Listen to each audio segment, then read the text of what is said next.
Mustangs, welcome to your Friday edition of the Daily Update. I'm Melia Masumoto. Let's get to the news. President Biden passes a major bill, officially reforming policies that have been pressing the administration for weeks. That story tops today's Mustang Minute. House Democrats approved 2 immigration bills on Thursday. The first bill will allow 4.4 million individuals a permanent residence in the U.S. The second will permit farm workers to earn their legal status through their employment. These bills were previously passed in the House, but are now voted on again with Democratic majorities in the House and Senate. Many migrants say the Biden administration will be more welcoming to them than the Trump administration. The recent increases in migrants crossing the border have put Democrats under scrutiny, but these 2 bills are a step towards their attempts to advance immigration reforms. President Biden orders flags to fly at half-staff after 8 people died in Atlanta from shootings on Tuesday. 6 of the 8 victims were women of Asian descent. Biden is calling the attack un-American on Twitter. Flags will remain at half-staff until sunset next Monday. President Joe Biden announces the U.S. will reach its goal of 100 million vaccines administered to Americans by Friday. Biden made it his goal to reach 100 million vaccinations in his first 100 days in office and was over 40 days ahead of schedule. We will not stop until we beat this pandemic. Next week, I will announce our next goal to put shots in arms. More than 115 million vaccines have been administered since vaccinations started to roll out in December. SMU is preparing to distribute vaccines, but they may not arrive anytime soon. SMU-TV's Rangel has more about the vaccination clinic on campus.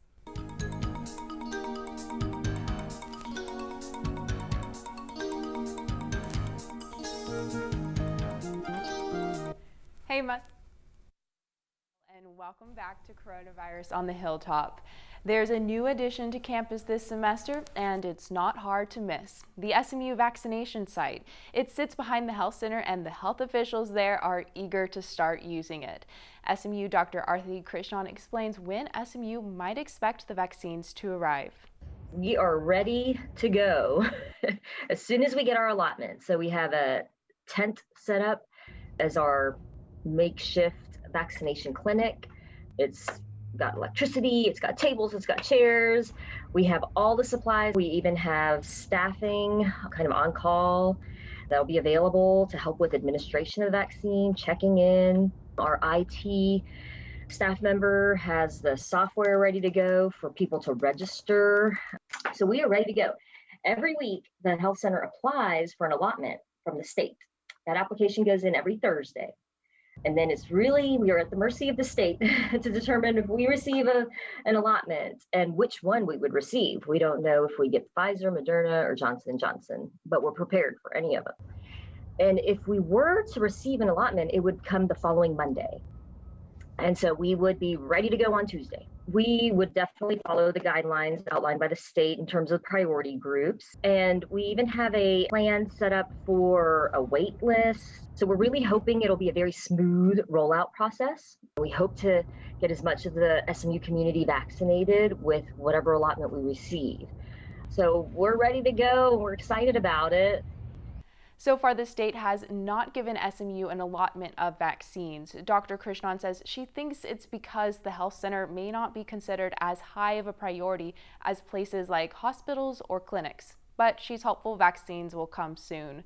Thanks for tuning in to Coronavirus on the Hilltop this week. Feel free to send in COVID-19 questions to @Lauren_K_Rangel. Until then, pony up. Thanks, Lauren. Many Dallas residents feel like they don't get enough time outside of the urban jungle. For many Green Thumb Dallas residents, gardening is hard to come by. But with the help of Deep Ellum Urban Gardens, people from all different backgrounds are coming together to serve a common goal: a garden underneath Dallas's Highway 75. SMU-TV's Hannah Jones takes us there. A garden in the middle of downtown Dallas seems unthinkable, but the Deep Ellum neighborhood has done just that. With 124 rentable plots, the Deep Ellum Urban Gardens has created a community space for residents to grow their own produce. The most unique part of this garden is that it is actually on a median in the middle of downtown area. A lot of urban areas don't have a garden. You have to really, it's hidden. You drive by and a lot of people don't even know that we exist. What started out as a crowdsourcing and random acts of kindness project in 2010, the garden has grown to be entirely self-sustained by the community. It's all organic, and it's truly, they were all made by the community. Everybody who lives in downtown and Farmers Market, Deep Ellum, all these areas right around here, we all work on it together to build it. For only $75 a year, Dallas residents are able to rent out a 4x4 plot to fill with whatever produce they desire. When I saw this, I saw that there are so many plants that you can grow here, a lot of different vegetables. I thought I'd give it a shot last year, so I was able to grow some broccoli here and some other small plants, and I enjoyed it, so I decided to keep doing it this year. Not only is the garden a space for growing produce, but also an opportunity for people to get to know their neighbors. Get together and have maintenance days, but it's a get together, so it's a community, and eat some pizza and do some work. Although the current space doesn't allow for much more growth, the Deep Ellum Urban Gardens hopes to expand throughout the city in the future. Thanks, Hannah. And that's your Mustang Minute. Feng shui, okay. Merch, yeah, and cool people.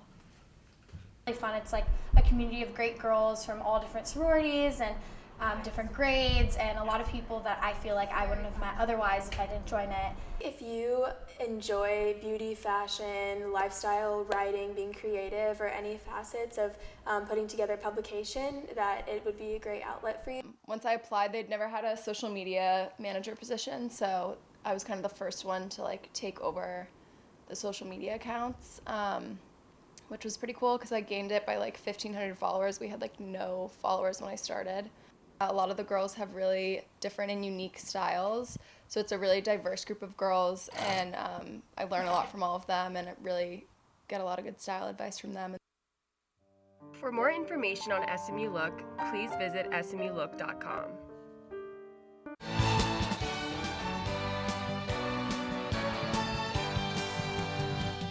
Hey Mustangs, I'm Jenny Rudolph, here with your 5-day weather forecast. On Friday, we see highs in the mid-60s, sunny skies, and lows in the 40s. Saturday, we'll get a bit warmer with highs in the upper 60s and lows in the upper 40s. Sunday will bring highs in the lower 70s and lows in the upper 50s. The hottest we'll expect it to get this weekend. On Monday, there's a 65% chance of rain showers throughout the day. Monday's high is in the upper 60s with lows in the lower 50s. Finally, we'll see some sun again on Tuesday. Tuesday will bring highs in the lower 70s and highs in the mid-50s. And that's your 5-day weather forecast. For SMU-TV, I'm Jenny Rudolph.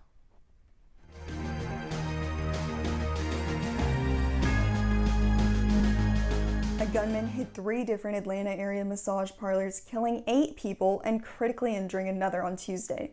6 of the 8 people killed were Asian women. The shootings have members of the Asian community concerned, as attacks on Asians and Asian Americans have been on the rise across the country.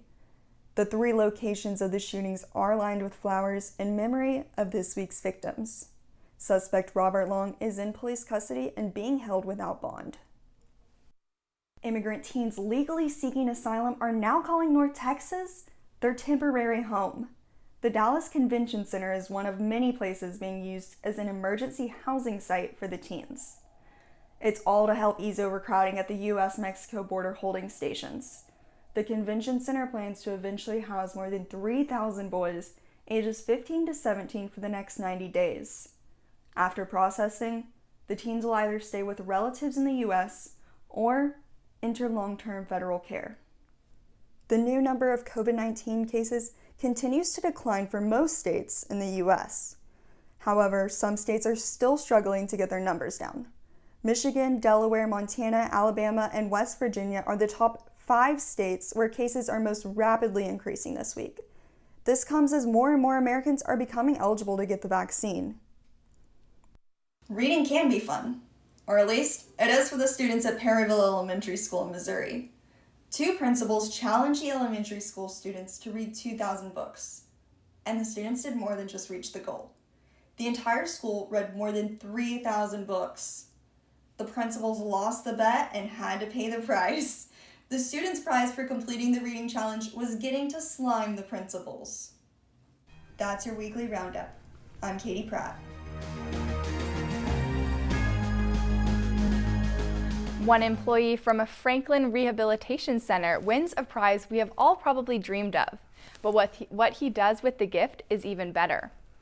A Crossroads Nursing and Rehab Center employee from Franklin, Texas wins a grocery shopping spree. His challenge? Put as much food as he can into as many carts as possible in 3 minutes. But instead of checking out his grocery cart load for himself, Taikez Kindle decided to spread the joy, giving back to those in need. The lucky recipients? Foster care children from the area. Starting a new tradition, the Crossroads Nursing and Rehabilitation Center plans to make this a tradition, giving a spree out every Wednesday until April 7th. Well, that's all we have for you Mustangs. Remember, you can find us on Facebook at facebook.com/SMU-television and follow us on Twitter at SMU-TV. If you have any story ideas, shoot us an email, smutv@smu.edu. Thanks for watching this Friday edition of the Daily Update. Be sure to tune in next week for more news from the Hilltop, including how COVID has affected the way many people are shopping these days. Until then, have a great day and pony up.